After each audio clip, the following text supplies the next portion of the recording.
Badaukazu esalgai Euskal Herriko kiosko guztietan Euskal Bihotzaren udazkeneko alea. Euskal Bihotzaren azken berriekin. Aste honetan eskandalua PSN. Patxi López adarra jartzen harrapatu dugu. Lehenengo PNV eta PPrekin sinatu du hitzarmena. Eta gero, beste bat Bildurekin Donostian. Gainera, Asier Ilarramendik La Finca urbanizazioan daukan etxea erakutsi digu. Madrilgo gaztetxerik handiena. Mutrikuko 30 lagunekin konpartitzen duena. Eta mutrikurekin jarraituz, Cristiano Ronaldo eta Ilarramendi bertako herriko tabernan elkarrekin. Bueno, zurrumurruek dioten ez? Sarri dantzatzen ikusi omen dituzte, oso fuertea. Moda aholkuak datorren Behobia Donostia lasterketarako. Azkenarekin, berrienarekin. Glamour gehien duten kamiseta izerditua, galtzerdi konpresoreak, eta nola ez, bortxalak.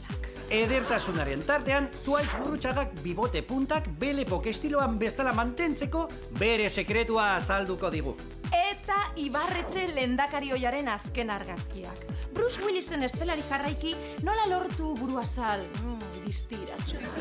Hortu zarrekin elkarrizketa dietei buruz. Hau da, nola lortu inolako dietarik egin gabe Euskal Gorputz tipikoa.